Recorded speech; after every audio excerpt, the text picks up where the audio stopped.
What is up, everybody? This is your boy, the e-bike guy, and today, as you see, I got a scooter propped up on the couch, and this is a vobet. I have no idea. I've never heard the name before, but anyways, we'll attempt to work on the scooter. So we got flipped upside down.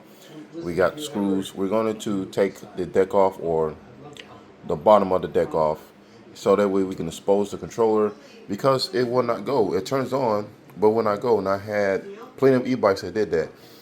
Anyways.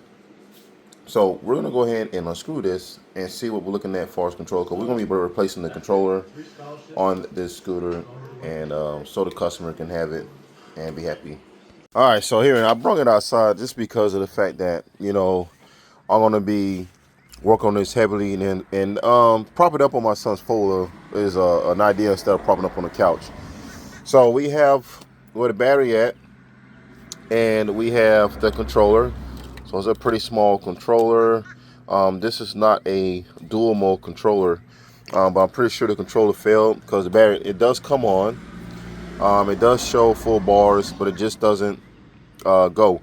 Now, we're going to be utilizing most of the functions like the charger port here, and then we're going to snake the display wire through this hole, as you can see where my finger's pointing at.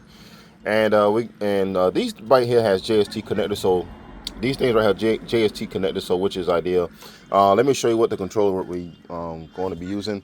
So as you can see right here, we have a throttle, we have the controller itself, and it actually fits right in. And then here is our display wire that runs from the display to the controller. Now, so anyways, when you have a scooter, it's running fine for a couple of weeks, and all of a sudden it just doesn't go. It turns on, but there's no go. Chances are the controller is bad. And I have, seen this before because I had did reviews on the scooter. Matter of fact, I tried to do a review on it's a house goal, but it's called Sissy Gag. They both are pretty much the same scooter. One scooter did not turn it on at all, so I messaged the company. They sent me a new one. I sent that back, and then rode it for a little bit, and then all of a sudden it did the same exact thing this scooter did. It turns on but no go. So I do have a video. I just haven't uploaded yet, but I will be doing that soon. So what happened, I replaced it with something like that, the controller that y'all just seen, and then I had throttle, and it went. Actually, I sold it now, so the customer actually got it now. But anyways, so that's why we're replacing it, and I believe that's a dual mode controller. Let me go grab it. And I mean, like I said, I believe it's a dual mode controller. Now, the difference between a dual mode controller and a controller that's not a dual mode, which is reading the hall sensors, is these controllers can go with or without hall sensors. So basically, this can be a sensorless controller, okay? Just like in the RC cars, you have your sensor motors, which is good for position of the the rotor, and then you have these right here. And I never had a problem with the dual mode controllers. In fact, Maria, e-bike woman, had one of hers for a long time, and it finally went out, so we just went ahead and went far driver, and I replaced the hall sensors. And that's another thing too, those sensor controllers, you got to run hall sensors. If your hall sensor is bad, you're gonna get a hall error. Sometimes it's gonna go, sometimes it won't. Sometimes it go. If you hit a bump, it'll pop a hall error. And with a dual mode controller, you're not gonna get that. I wish Ford Driver or Sabaton or any sensor controllers that can run with or without controls, but I know it's for the position of pole. You're gonna have a lot smoother throttle response. But like I say, with these smaller controllers, you're not gonna feel that. So we're gonna go ahead and install this in a few minutes. I'm gonna go get something to eat because early in the morning, I'm still in my pajamas. The customer's gonna be here around about 11 to pick it up. Good thing about this controller, it already comes with an XT60. As you can see, let me turn the camera around. So the good thing about this, it does come with an XT60 with a male plug. Let's see if this one, this should have a female. It got some glue on it, but we're gonna try to pull that off and see if this one has a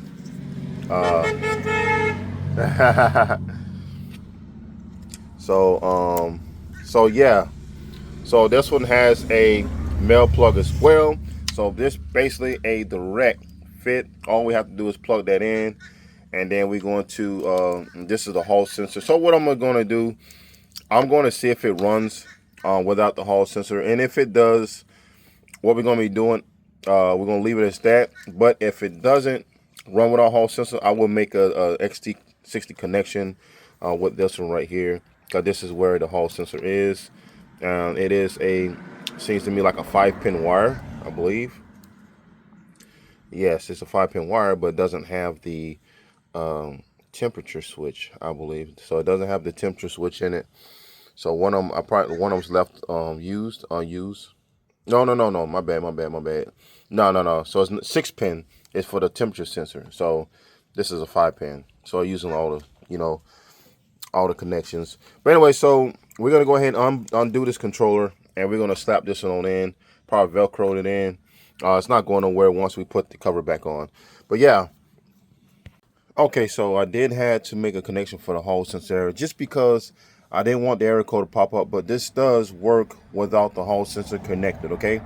So we're gonna go ahead and plug it in, and I'm gonna show you once I get it running. I did do an auto learn already, so as you can see right here, this does have a lot of options to choose from as far as throttle goes as well. So this is your learning wire right here. So you can just put this together, and if the wheel is spinning in reverse, what you can do, you can put these two together, and it will start to spin in reverse. As you can see, I have one of the hoses, it was resistant, so I gotta make sure you have these loose, because if you don't, it's gonna have resistance. So if it starts to spin in reverse, what you can do is you can unplug that for a few seconds, plug it back in, and then what's gonna happen is gonna turn, clockwise or in forward motion. Once it's in that, you can also unplug it, leave it unplugged, and the memory is set in the controller. Now, so we're gonna go ahead and plug the phase wires in, and the throttle or the display, because it only has one wire, which is awesome because it makes the plug and play very easy. Now, it does have another wire that you can have for throttle if you choose to have a twist throttle instead of the one on the display. And it's right, I don't think that's it right there. That's not. It has labels on us, so you can just right here. So this is the throttle. It says like throttle handle on it. I can't really show you. Let me see here. Okay, right there.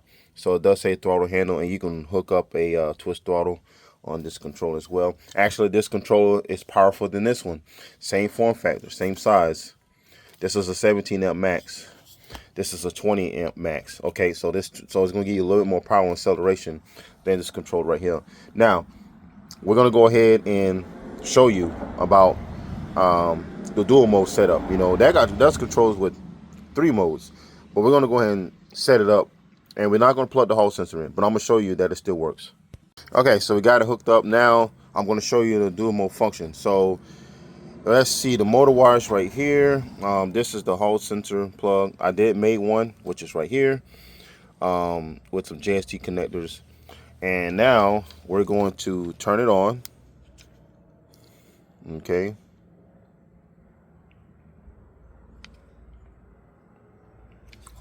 You shouldn't be.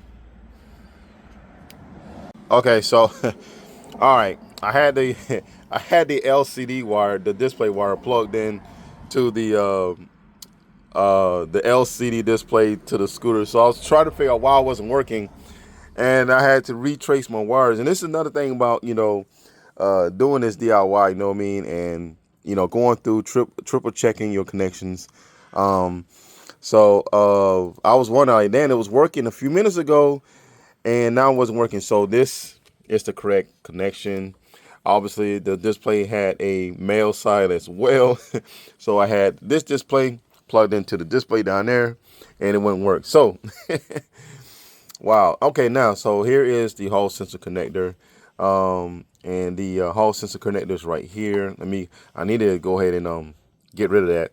And this is a Hall sensor connector. So, let's go ahead and turn this on. Let me show you what I'm talking about. So, all right, so it still has an error code, and it's already miles an hour, but even though it's not plugged in, I can still go. Okay, you still have all your modes. Okay, all right. So but the error code is still there. Now once I plug in the hall sensor, which I'm fixing to do now. Okay, so it does say E, so it must be something else. But so that might not be for the hall sensor. So it does work. So that's a dual mode controller. It might be something else on error code, maybe for the brakes or whatnot. And but anyways, I'm gonna figure out what the error code is. Could be something else. But anyways, yeah. So this can work with. So I'm gonna unplug this. Hold on. Okay, so unplug the hall sensor, and it still works. And then again, maybe it is hall sensor related, and maybe something is bad in the motor. The hall sensor is bad in the motor, and it's detecting that, but it still works. You know, so it works. Now I'm going to go ahead and put all this together, and we're going to snake our wire through here. We're going to take the display wire out because we don't need that no more. And yeah, so the customer paid $40 for this. Okay, so he took it to me to get it fixed. He wanted running. He needed to get a charger for it. So this is a, let me see. So it's a 36 volt. So it's 36 volt charger.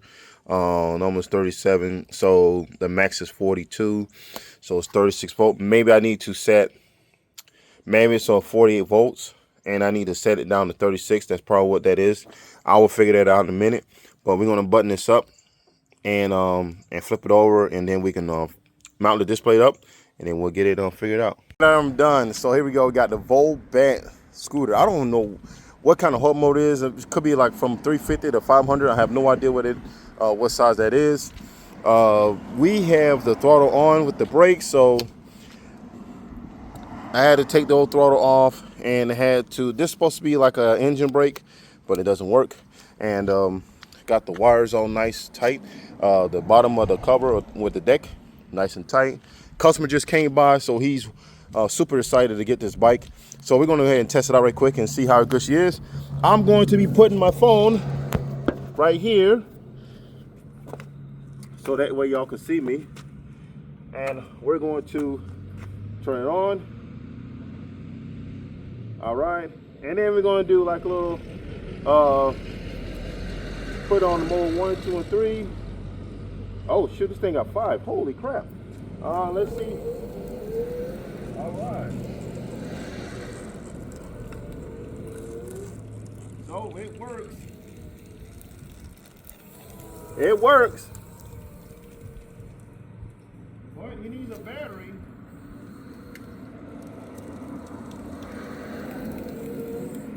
So he needs a battery to actually get this, a battery charger.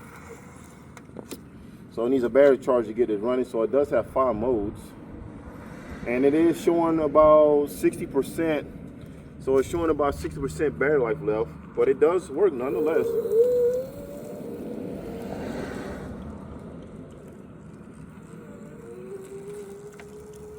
So yeah, it does work. Oh yeah. So that is a job well done. Let me turn this off. Hey, guess what, guys? So that error code went away for some reason. So when I turned it on, hold on, you gotta match and hold that button. All right, yeah. So the error code went away. That's crazy. So let me show y'all right quick. Y'all can see that. So we don't have an error code no more. So I don't know what just happened, but maybe I don't know. So it definitely went away. That for sure. Customer's gonna be stoked. He brought it for $40 from the pawn shop. Didn't work when he got it. So now it works. So he's gonna be super stoked about that. And yeah. All right, guys. So I'm gonna have a link in the description where you can get that type of controller for a scooter that doesn't no longer work due to maybe a MOSFET error or Hall sensor error, where the controller relies on a Hall sensor to get it running. And it's basically a plug and play unit. No really major modifications. Now you don't have to use the Hall sensor, connector. You don't have to do what I do to get the JST connectors. But if you want to, I have a link in the description too, where you can purchase JST connectors and you can make your own connection to plug in the hall sensor if you want that too. Okay, so I consider a job well done. That scooter had been back in my backyard for about maybe a month or two, and we finally got the money to actually get the parts and get it running.